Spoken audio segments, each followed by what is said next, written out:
Picture this. You're a senior Iranian military officer. It's just after midnight on February 28, 2026. You're sitting in a radar command room in Bandar Abbas, watching the Gulf of Oman on your screens. And what you see, or more importantly, what you don't see, makes you feel safe.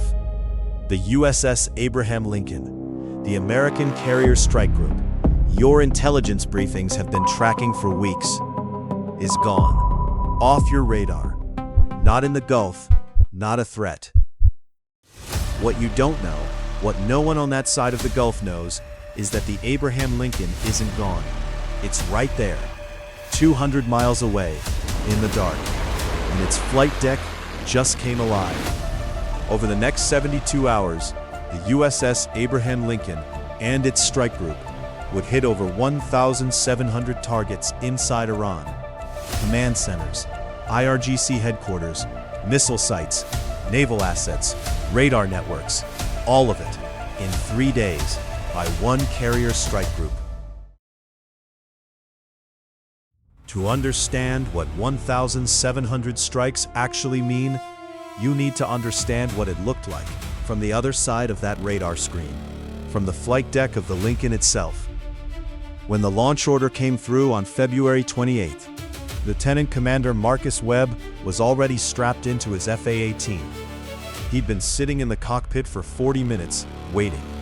His crew chief knocked twice on the canopy, the signal.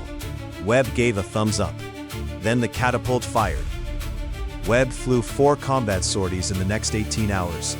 So did most of the Lincoln's air wing. Because here's the thing about surge operations on a Nimitz-class carrier. The ship doesn't stop. It can't stop.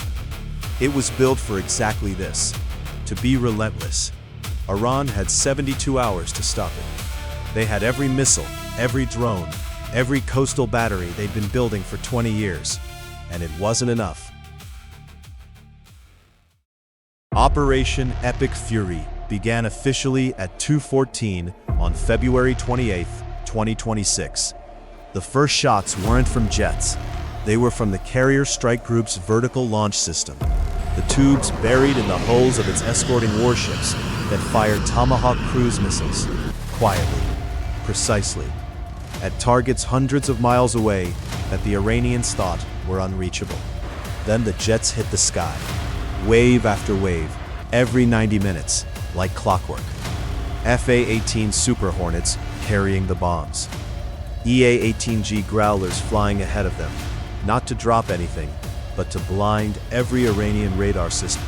And above them all, the E-2D Hawkeye, the carrier's flying command center, coordinating the entire airspace like air traffic control for a war.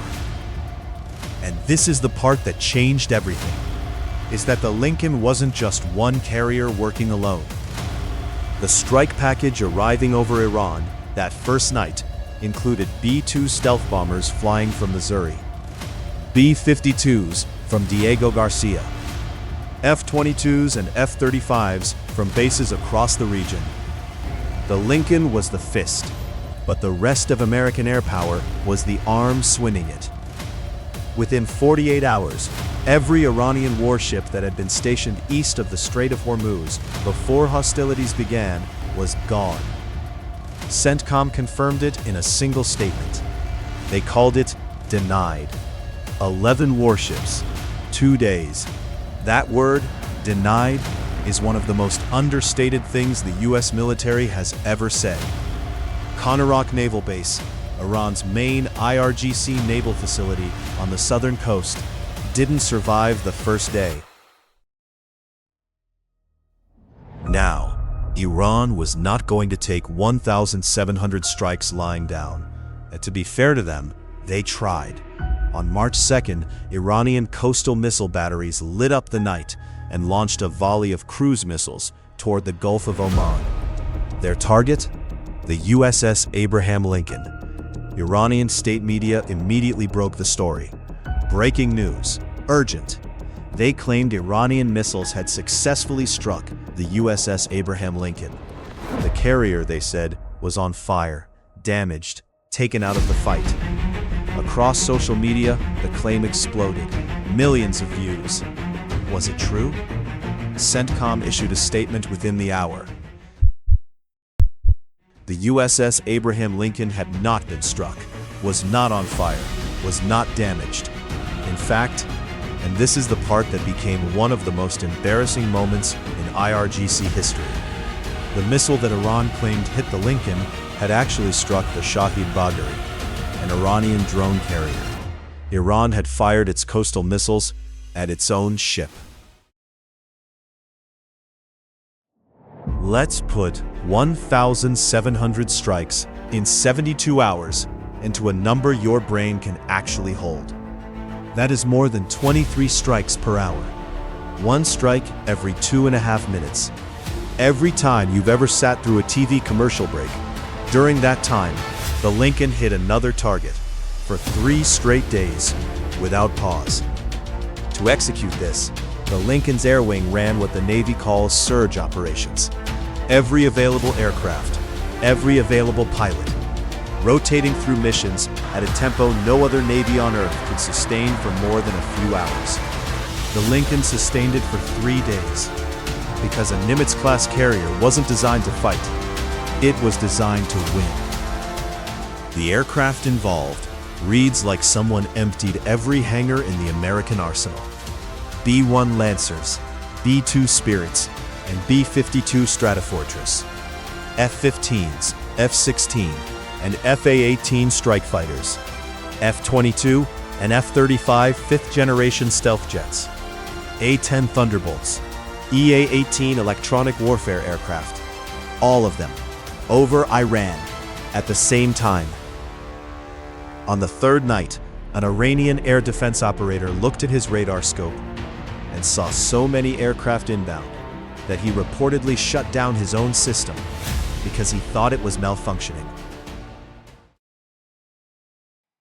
After 72 hours, the Lincoln strike group began to stand down from surge operations. The jets kept flying, the catapults kept firing, but the pace pulled back. The work was done, and somewhere in Bandar Abbas, in a radar room that had tracked the Lincoln's absence and made a very costly assumption, the screens were dark. There's a reason the United States maintains 11 carrier strike groups, while no other nation comes close to matching its carrier power. It's not tradition, it's not prestige. The USS Abraham Lincoln's 72-hour campaign is the reason. Made visible, made real, made undeniable. What that Iranian commander saw, or thought he didn't see, on his radar screen at midnight changed the history of this conflict. He thought the Lincoln was gone. It wasn't. Subscribe to Strike Command for weekly breakdowns of the operations reshaping the world. See you next time.